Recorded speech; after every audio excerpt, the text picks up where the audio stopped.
Third, a new kind of partnership with one's suppliers or customers or community organizations that involve mutual learning and engagement, not just the transaction and then go home.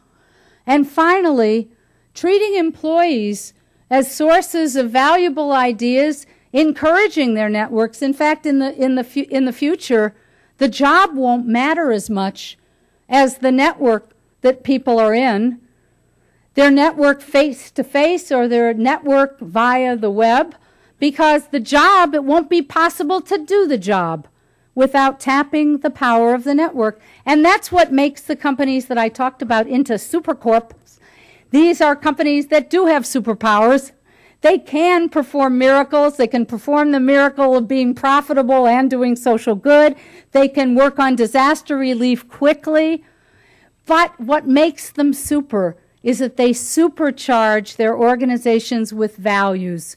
And that's what I want for the future of American business and world business. That's what I think will save capitalism from the cynics who say, aren't people just in it for the money, the greedy who want the bonuses. I think people are ready. I think businesses are ready if they're given permission by the financial world to talk values. I think that the community is certainly ready to partner with businesses, but I think as people, we are hungry for purpose.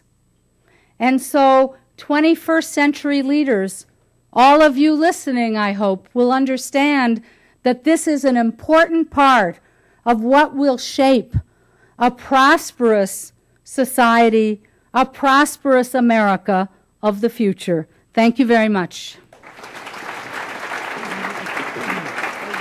Yeah, you can take a seat again. Yeah. Okay, I know.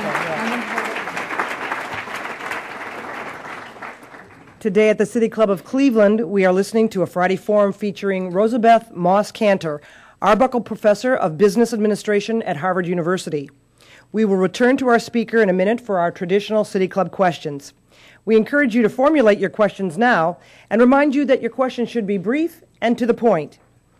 We welcome all of you here and those listening to WCPN 90.3 FM, WCLV, WTAM, or one of the many radio stations across the country. Radio broadcasts of the City Club are made possible through the generous support of Case Western Reserve University. Our television broadcast partners are WVIZ PBS, IdeaStream, and Time Warner Cable. Television broadcasts are supported by National City, now a part of PNC, and Cleveland State University. Closed captioning is supported by Nordstrom Corporation. Our live webcasts are supported by the University of Akron. Wednesday, November 18th, the City Club will host a panel discussion on the what, how, and why of life's end, moral versus legal dilemmas, sponsored by the Hospice of the Western Reserve. Friday, November 20th, the City Club welcomes Dr. Peter Gerhardt, President for the Organization of Autism Research. Wednesday, December 2nd, the City Club New Leaders welcomes Luke Ravenstall, the youngest mayor of Pittsburgh. For more information on upcoming forums, please refer to the back of your programs. If you wish to make reservations or order a CD or DVD of today's program, please call 1-888-223-6786 or 216-621-0082. Today's forum is the annual George Dively Memorial Forum on Cleveland's Tomorrow, recognizing a gift from the Dively family.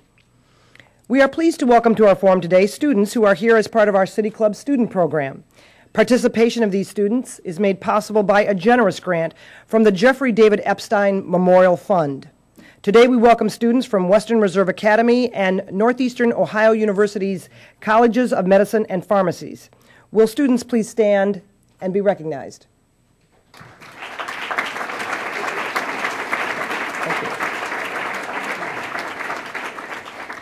Also today, we are pleased to welcome guests at tables hosted by Baker Hostetler, City Year, Cleveland State University Executive MBA Program, In Council with Women, and Medical Mutual. Now we would like to return to our speaker for our traditional City Club question and answer period. We welcome questions from everyone, including guests. Holding the microphones today are PR and Programs Manager Carrie Miller, and Education and Outreach Coordinator, Deborah Agosti. Now, first question, please. Professor Kanter, to get to some of the country's problems today, it is written, and I think rather frequently, that the government, the president, and so forth should get down to a little more strict regulation of the financial industry, and also perhaps to attempt to employ from the federal government, even as President Franklin Roosevelt did in the Depression of the early 30s. So what do you think about that? First of all, we have some tools already available to us in America. For example, the Edward M. Kennedy Serve America Act calls for funding 250,000 AmeriCorps volunteers. So that's putting people to work, like in the New Deal, the Civilian Conservation Corps, solving the problems of the community, learning leadership, and that's already been passed. That's legislation that was put forward and endorsed by both John McCain and Barack Obama. It was the Hatch-Kennedy bill, but now it's named after the late Senator Kennedy. That already exists as a tool. It needs to be funded. People should speak up and ask for that funding. Those are jobs, that's learning, that's help for the community. Secondly, we have other tools. There has been money authorized in the stimulus that's supposed to go to small businesses, and it hasn't gotten there yet.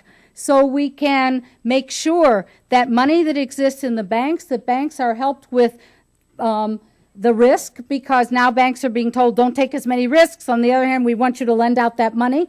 So there are tools we have available to help at the state level. We're talking about this in Massachusetts as a potential, help guarantee the loans or vet small businesses, because we need those funds to get to the small businesses that create jobs. From microfinance at the neighborhood level for people who want to start something small, all the way up to small businesses that have growth potential. They will employ people, and that would stimulate the economy.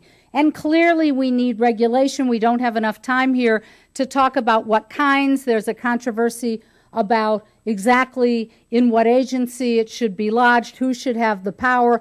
Those conversations are going to go on for a while, I think.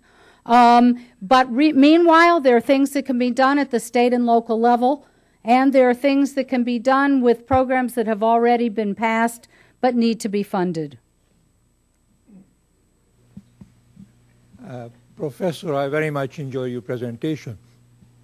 Could you please comment on how global business leaders should adjust the principles, the values, the purposes you mentioned in order to accommodate different cultures all over the world? Excellent question about cultural differences all over the world. So when I was writing Supercorp, I said I wanted to find companies headquartered on every continent, because one of the things I was going to test was how different the cultures are, and also how these companies translated that on the ground in many countries. So, for example, I looked at Procter & Gamble, IBM, and Cemex in Egypt.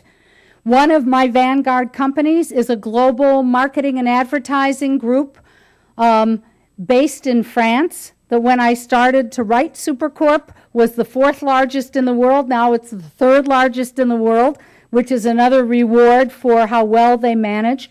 And when I talk about values and principles, we're talking about a fairly high level of abstraction, not the details about how people live their daily lives, not about what faith traditions they may emanate from, but rather things that are a kind of universal rallying behind improving lives.